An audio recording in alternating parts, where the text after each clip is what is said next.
Hurricane season started June 1st, and as we look into preparation, there's some other avenues we need to take a look at, especially if there's a situation where a hurricane does arrive, where people are feeling a little food neglected, I guess is a great way to say it. I'll go with that. So I'm happy to be hanging out with Eli Darkash and from Feeding Northeast Florida, and he's going to give us some tips on how people can be prepared and what we can do if there's a situation after a hurricane hits. So thanks for hanging out with us. Absolutely, Rance. Glad to be here today. Now, Feeding Northeast Florida, your main goal off hurricane season is just making sure that there are food insecure areas, that they're getting some of the necessities that can help them sustain. But what about after a hurricane? Yeah, that's a great question. So, as you mentioned, the hurricane season began last week here on the First Coast, and Feed Northeast Florida is on the front lines all year round, as well as when a disaster strikes. So we rush emergency relief food and water and other supplies to those in greatest need. You may not be aware, but approximately 1 in 6 individuals experience some level of food insecurity here in Northeast Florida. So when a storm hits, those statistics quickly increase. For example, in the aftermath of Hurricane Irma, we distributed more than 830,000 meals in the weeks that followed. So we worked diligently to bridge that gap for those in need year-round through mobile food distributions and community partnerships, while we stand at the ready should emergency strike in our area. I had no idea that you guys were preparing for hurricanes even when we're not even in season. So you guys are always have your finger on the pulse and making sure you're prepared. Is that, I mean, I know we're talking Feeding Northeast Florida, but how far does is your expansion? Sure. So our service area is 8 counties in Northeast Florida. So it's not just Jacksonville or Duval County. It's about 5,500 square miles. And so it's important that we are prepared in blue skies as well as times of emergency.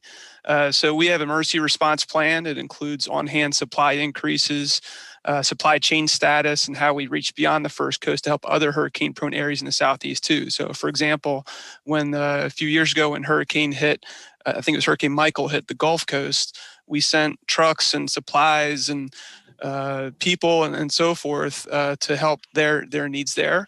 And so it's comfort to know that if a hurricane did hit our area, it's not just us that's in this alone. We have a strong support network across the state and across the country that stands ready to send resources that we need. Well, what can people do now? I mean, even if we're preparing for ourselves, but what can we do to get prepared? Yeah, that's a great question too. So, our community may find themselves forced right out of storm, stuck trying to evacuate or stay in a shelter. And it's critical they have a plan in place to help ensure the safety of their families, right? So there's a few great resources that might be a good idea to take a look at in times of preparation. One is from the city of Jacksonville, like jacksready.com. They have a preparedness guide that you can register for alert JAX notifications. You can register for special medical needs assistance or look up your flood evacuation zone, that kind of thing. You also might want to look at JEA. They have a great storm preparation on their website. Talks about how you prepare before a storm hits by trimming your trees or storing fresh water and your power and stocking up on supplies, how to connect generators safely and so forth. So those are really great resources just to take a look at. But from us as a food bank, we think about obviously spoiled food and how as a family you want to consider buying canned goods, not perishable items, and keep that perishable food stored in your freezers to a minimum during hurricane season, because you want to think about power outages and that kind of thing. So think about food staying fresh in your refrigerator for up to 2 days without electricity and even longer in the freezer. But use the food in the refrigerator first, as the frozen food would be safe longer. And then with that, what can people do to help support what you guys are doing with Feeding Northeast Florida? I'm glad you asked. Our mission obviously is to end hunger now and to aid efforts to prepare for hurricane season and beyond. So if you can, please donate funds, because we can stretch a dollar further. In fact, every dollar donated to Feeding Northeast Florida, we're able to purchase food resources to provide 6 meals to our neighbors in need. And also, donating time goes a long way to support the community as well.